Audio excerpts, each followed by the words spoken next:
बुद्धको बाटोमा हिँड्नु, यज्ञको दीप बल्नु, शून्यता बुझी जीवन साँचो चिन्नु।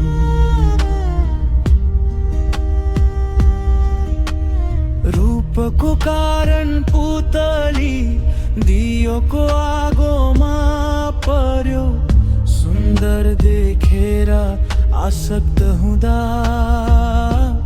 जीवन हायो।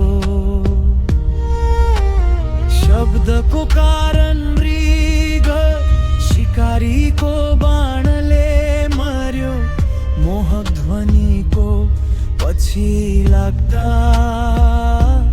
प्राण त्यही त्यागे। गन्धको कारण कस्तुरी आफ्नै वासना खोज्दै बाहिर बाहिर भौतारियो, वासना आफू भित्रै बोकेरै।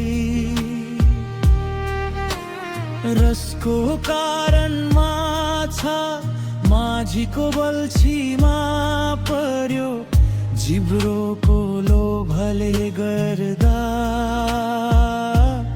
जीवन त्यही सकियो।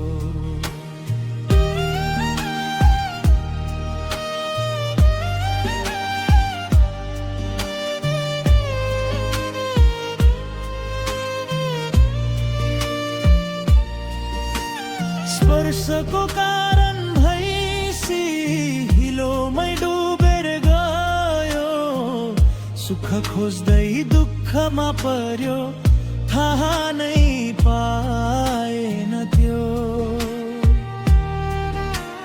तृष्णा आसक्ति त्याग्नु, बुद्धको बाटोमा हिँड्नु, अनित्य दुःख अनात्मा बुझी चित्त उज्यालो बनाउनु।